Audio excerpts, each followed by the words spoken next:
তরঙ্গ ব্রিজ রেকটিফায়ারের বর্তনী আঁকতে বলছে এবং সেই বর্তনী থেকে আমাকে ডিসাইড করতে হবে যদি ওই বর্তনীতে আমি ইনপুটে এসি কম্পাঙ্ক 50 হার্টজ দেই তাহলে আমাদের আউটপুটের রিপলের কম্পাঙ্ক কত হবে।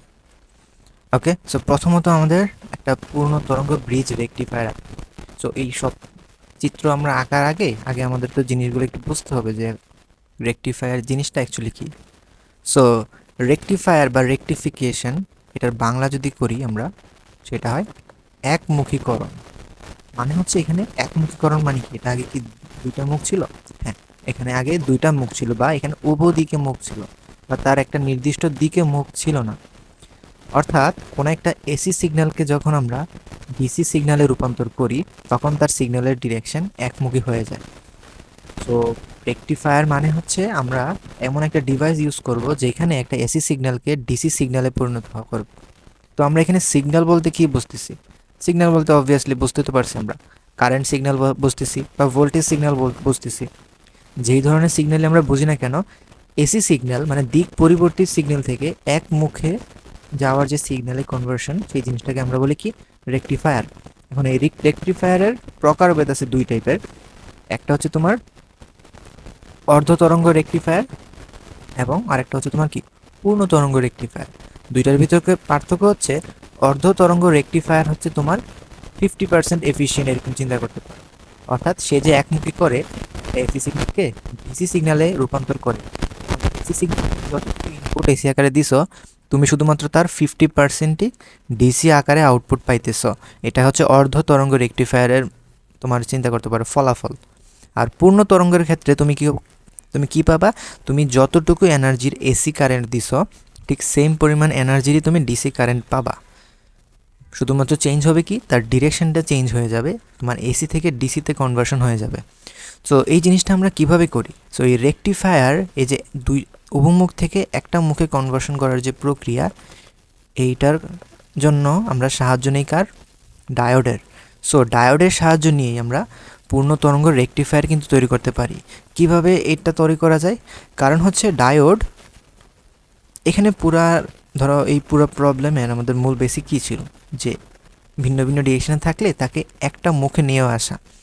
তার মানে একটা সিঙ্গেল মুখ বরাবর বা একটা সিঙ্গেল ডিরেকশন বরাবর যদি সবাই যাইতে চায় তাহলে এরকম ডায়োড হচ্ছে এরকম একটা ডিভাইস যেটার ভিতরে তুমি একটা নির্দিষ্ট ডিরেকশন বরাবর কারেন্ট পাস করলেই শুধুমাত্র সেটা কি পাস হবে। তুমি যদি অপোজিট ডিরেকশন থেকে কারেন্ট পাস করো সেটা কিন্তু কারেন্ট পাস হতে দিবে না। সো ডায়োড ইউজ করে আমরা যদি সবগুলোকে একমুখী করতে পারি তাহলে এই ডায়োড আমরা কয়টা ইউজ করব? সো অর্ধ তরঙ্গ ব্রিজ রেকটিফায়ার এবং পূর্ণ তরঙ্গের ব্রিজ রেকটিফায়ার দুইটার ভিতরে একটু পার্থক্য আছে, ডায়োডের সংখ্যার উপর ভিত্তি করবে। সো আমাদের যেহেতু এখানে পূর্ণ তরঙ্গ ব্রিজ রেকটিফায়ার রাখতে বলছে, সো আমরা পূর্ণ তরঙ্গের ব্রিজ রেকটিফায়ারের জন্য আমাদের সেই চিত্রটা আমরা আঁকবো। আশা করি সবার মনে আছে। প্রথমত আমরা কি করব?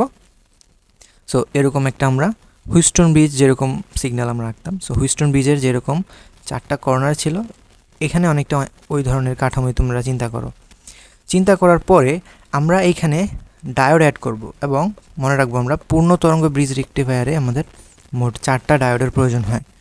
সো 4টা ডায়োডের সবগুলো ডায়োড 4টা ডায়োড যে আমরা এখানে অ্যাড করব কীরকম ডিরেকশন বরাবর থাকবে, কারণ ডায়োডের তো একটা স্পেসিফিক ডিরেকশন আছে, ডায়োডেরও কিন্তু প্লাস মাইনাস আছে। সো আমরা কাজ করব কি, একটা সিম্পল প্রসেস মনে রাখবো, সেটা হচ্ছে যে কোনো একটা পয়েন্ট আগে সিলেক্ট করব। চতুর্ভুজে 4 কর্নারের যে কোনো একটা কর্নার মনে করে আমরা সিলেক্ট করলাম, এই কর্নারটা, ঠিক আছে। এখন এই কর্নারটা তুমি যদি সিলেক্ট করো তাহলে এই কর্নার থেকে তুমি একটা ডায়োড যে কোনো দিক বরাবর তোমার নিজের ইচ্ছা মতো করে ধরো এই ডিরেকশন বরাবর আঁকলা। তুমি যদি এই ডিরেকশন বরাবর একটা ডায়োড আঁকো তাহলে এই যে বাহু বরাবর এই অপর যে প্রান্ত তুমি যেই বিন্দু সিলেক্ট করছো এটার অপোজিট যেই পয়েন্ট, একবার বিপরীত যে পয়েন্টটা, সেই পয়েন্টে তুমি একই ডিরেকশনে এই ডায়োডটা নিয়ে যাও। সো এই যে দুইটা ডায়োডের ডিরেকশন আমি দেখালাম, এই পুরো ডায়োডের ডিরেকশনের নিচের দিকেও সেম জিনিসটা রিপিট করো। সো এটা যেরকম উপরের দিকে নিচ থেকে উপরের দিকে যাইতেছে, এই বিন্দু থেকে অপর বিন্দু দিকে যাইতেছে, এই পাশ থেকেও তুমি কি সেম কাজটাই করো। এখানে একটা ডায়োড অ্যাড করো এবং এখানে একটা ডায়োড অ্যাড করো, যাতে করে একটা বিন্দু থেকে যাত্রা শুরু করে অপর বিন্দুতে এসে পৌঁছায়, এরকম জিনিসটা দেখতে লাগে। তুমি উপর দিয়ে যাও বা নিচ লাইন দিয়ে যাও, দুই পাশ দিয়ে যাইলে কি তুমি সেম আউটকামই কিন্তু তুমি পাইতেছো। ওকে, ঠিক আছে, তাহলে আমরা এখন এই এরোগুলো একটু মুছে দিই। তো এখন আমাদের কাজ কি? এখন আমাদের কাজ হচ্ছে ডায়োড অ্যাড করা তো শেষ, বাট এটা তো তুমি ফুল তরঙ্গ রেকটিফায়ার, তুমি যদি এটা বলো পূর্ণ তরঙ্গ রেকটিফায়ার, এটার কাজ কি হবে? এসি সিগন্যালকে ডিসি সিগন্যালে রূপান্তর করা না? তো তুমি তো কোনো সিগন্যালই এখানে দাও নাই, তাহলে অবশ্যই তোমাকে একটা ইনপুট দিতে হবে। সো তুমি ইনপুট কিভাবে দিবা? সো তুমি যেই দুইটা পয়েন্ট অলরেডি সিলেক্ট করে আসো, সেই দুইটা পয়েন্ট বাদে যেই দুইটা পয়েন্ট তোমার বাকি ছিল সিলেক্ট করা, তো সেই দুইটা পয়েন্টে তুমি ইনপুট সিগন্যাল দিবা। ঠিক আছে, এখন ইনপুট সিগন্যাল হিসেবে আমরা এখানে কি ইউজ করা লাগবে? এসি সিগন্যাল, কারণ প্রশ্ন মতো এখানে আমরা এসি সিগন্যাল দিছি। এবং প্রশ্ন মতেও না, এটা তুমি নর্মাল চিন্তা করো, তুমি তো এটা একমুখীকরণের জন্যই এই যন্ত্রটা ইউজ করতেছো। এখন তুমি কি একটা ডিসি সিগন্যালকেই একমুখী করবা? এটা তো অলরেডি একমুখী হয়ে আছে, তাহলে তোমাকে এখানে এসি সিগন্যালই ইউজ করতে হবে। ঠিক আছে, তাহলে এটা হচ্ছে আমাদের ইনপুট। এবং বাকি যে দুইটা অবশিষ্ট পয়েন্ট আছে, সেই পয়েন্টে আমরা আউটপুট অ্যাড করব। বোঝা গেল? তাহলে এই পয়েন্টে আমাদের আউটপুট পাবো, এবং এই আউটপুটটা মেজার করার জন্য আমি ধরো এখানে লোড রেজিস্ট্যান্স এখানে আঁকলাম। ঠিক আছে, সো এই লোড রেজিস্ট্যান্সের অ্যাক্রসে যদি আমরা ভোল্টেজ মাপি, সেটা হবে ভি আউট, এবং এই এসির ইনপুটে বা এসি ভোল্টেজ যেখানে আমরা অ্যাপ্লাই করছি তার অ্যাক্রসে যদি ভোল্টেজ মাপি, সেটা আমাদের হবে কি? V in. ওকে, সো এটাই হচ্ছে আমাদের কি, যে পূর্ণ তরঙ্গ ব্রিজ রেকটিফায়ারের চিত্র। সো এই বর্তনীটা তো আমরা এঁকে ফেলছি, এবং এই বর্তনী আঁকার ফলে আমাদের ইনপুট যে এসি সিগন্যালটা থাকবে, ধরো আমি এখানে একটা এসি সিগন্যাল আঁকি। সো এসি সিগন্যাল কি, তার ডিরেকশন একটা নির্দিষ্ট দিক বরাবর থাকে না। ঠিক আছে, সো পজিটিভ নেগেটিভ উভয় ডিরেকশনে কিন্তু সে আছে, অক্ষের উপরের অংশও থাকে, নিচের অংশও কিন্তু থাকে। সো এই এসি সিগন্যালটাকে যখন তুমি একটা রেকটিফায়ারের মধ্যে দিয়ে নাও, তখন সেটা পূর্ণ তরঙ্গ যখন রেকটিফায়ার হয়, তখন সে করে কি, তোমার যতটা হাফ আছে, হাফ মানে হচ্ছে ধরো একটা এসি সিগনালে আমরা দুইটা হাফ চিন্তা করতে পারি একটা তরঙ্গ দৈর্ঘ্যের ভিতরে। যেমন তরঙ্গ দৈর্ঘ্য কি, যেই বিন্দু থেকে যাত্রা শুরু করছে, একটা পূর্ণ তরঙ্গ তৈরি হইলে সে ল্যামডা পরিমাণ দূরত্ব যাবে। সো এই ল্যামডা পরিমাণ দূরত্ব যাইতে তাকে দুইটা হাফ কল্পনা করতে হবে তোমাকে। একটা হচ্ছে পজিটিভ হাফ, একটা হচ্ছে কি নেগেটিভ হাফ। এই পজিটিভ হাফ এবং নেগেটিভ হাফ দুইটা হাফকেই তোমার একটা পূর্ণ তরঙ্গ রেকটিফায়ার একটা নির্দিষ্ট দিকে নিয়ে আসতে হবে বা নিয়ে আসতে পারে। এখন তুমি যদি চিন্তা করো নির্দিষ্ট হাফে যে নিয়ে আসবে, সেই নির্দিষ্ট হাফ উপরের দিকে হতে পারে, তুমি নিচের দিকে আঁকতে পারো, এটা তোমার উপর। বাট তুমি যেই দিকে আঁকবা একদিকেই আঁকতে হবে সবগুলো ডিরেকশন, যেহেতু এটা তোমার ডিসি সিগনালে কনভার্সন নিতে হবে।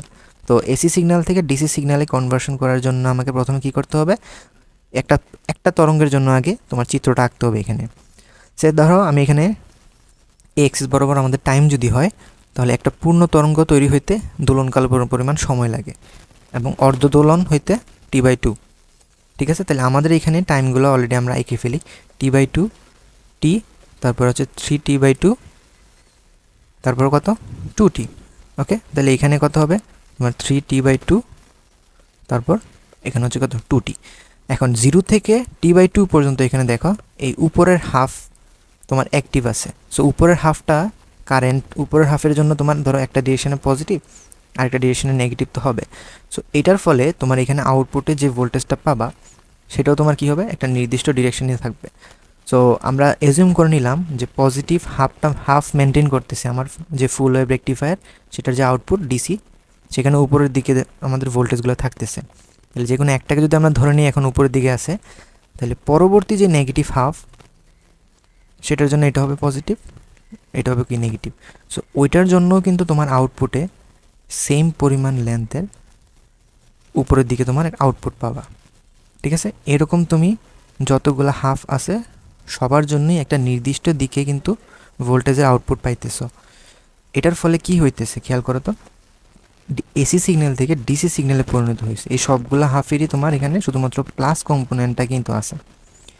কিন্তু আমাদের ম্যাথের যে ফাইনাল যে প্রবলেমটা ছিল, সেটা হচ্ছে ইনপুট যে কম্পাঙ্ক যদি আমার 50 হার্জ হয়, তাহলে আউটপুটের কম্পাঙ্ক কত হবে। তো আমাদের এখানে একটু বুঝতে হবে তাহলে কম্পাঙ্ক কি, কম্পাঙ্ক। সো কম্পাঙ্কের ডেফিনেশন কি? সো কম্পাঙ্কের ডেফিনেশন হচ্ছে তোমার একক সময়ে যতগুলা পূর্ণ কম্পন সম্পন্ন করে, সেটাকে আমরা কি ওই তরঙ্গের কম্পাঙ্ক বলি। এখন তুমি চিন্তা করো, আমাদের একটা পূর্ণ তরঙ্গ সৃষ্টি করতে তোমার ধরো এসি সিগন্যালে একটা পূর্ণ তরঙ্গ সৃষ্টি করতে তোমার এখানে টাইম লাগছে কত, টি পরিমাণ টাইম। দেখো একটা পূর্ণ কম্পাঙ্ক সৃষ্টি হয়েছে, তাহলে বাকি সবসময় কি এই অংশটাই রিপিট হইতেছে। তাইলে রিপিট যতবার হইতেছি প্রত্যেকটা রিপিটের জন্য টাইম ইন্টারভাল কত, টি না? বাট এখানে বলো তো প্রত্যেকটা রিপিটের টাইম ইন্টারভাল কত। দেখো এখান থেকে যখন সে কমপ্লিট হয়ে এখানে চলে আসলো, এখানে কিন্তু একটা কম্পাঙ্ক পূর্ণ হয়ে গেছে, এখানে আরেকটা কম্পাঙ্ক, এখানে আরেকটা কম্পাউন্ড, এখানে আরেকটা কম্পাউন্ড, তাহলে প্রত্যেকটা রিপিটেশনে তোমার টাইম কত, টি/2। বোঝা গেছে? তার মানে দেখো তো তোমার এই প্রত্যেকটা কম্পাউন্ডের সময় তোমার কি হয়ে গেছে, অর্ধেক হয়ে গেছে না? তাইলে এটা যে টি সময়ে একটা কম্পন দিত, একটা তরঙ্গ দৈর্ঘ্য কমপ্লিট করতো, এটাকেও তুমি যদি চিন্তা করতে টি সময় এখানে কাউন্ট করতা, তাহলে এই টি সময় এখানে কয়টা কম্পন সৃষ্টি হয়েছে, দুইটা কম্পন না? তাহলে তোমার ইনপুটে যদি কম্পন সংখ্যা হয় 1, এখানে সেটা হয়ে যাবে কত, 2। তাহলে ইনপুটে তোমার যদি কম্পাঙ্ক হয় 50 হার্টজ, তাহলে আউটপুটে কত হবে? সো আউটপুট ফ্রিকোয়েন্সি হবে আমাদের 2 ইন্টু ইনপুট ফ্রিকোয়েন্সি। সো এই জিনিসটাই হচ্ছে আমাদের একটা পূর্ণ তরঙ্গ রেকটিফায়ারের জন্য আউটপুট কম্পাঙ্কের সাথে ইনপুট কম্পাঙ্কের সম্পর্ক। সো আউটপুট কম্পাঙ্ক হবে 2 ইন্টু 50 হার্টজ বা 100 হার্টজ। ওকে, এবং সেম জিনিসটাই তোমাকে তাইলে ল্যামডা আউট এবং ল্যামডা ইনের ভিতরেও সম্পর্ক তোমার দেখাইতে বলতে পারতো, যে দেখো এখানে ল্যামডা, এখানে তরঙ্গ দৈর্ঘ্য এবং এখানে তরঙ্গ দৈর্ঘ্য কি সেম আছে? না, তরঙ্গ দৈর্ঘ্য কিন্তু অর্ধেক আছে। একটা পূর্ণ তরঙ্গ তৈরি হইতে যতটুকু দূরত্ব এখানে লাগছে, এটাকে যদি তুমি ক্যাপিটাল এল ধরো, এইখানে সেই পূর্ণ তরঙ্গ তৈরি হইতে আগের দূরত্বের অর্ধেক পরিমাণ দূরত্ব কিন্তু লাগবে। বোঝা গেছে? তাহলে এইখানে হবে ল্যামডা আউট হচ্ছে lambda in divided by 2। So তরঙ্গ দৈর্ঘ্য অর্ধেক হয়ে যাবে, বাট কম্পাঙ্ক কি হবে, দ্বিগুণ হবে। বোঝা গেল? এটা হচ্ছে এখানের প্রবলেমের সলিউশন।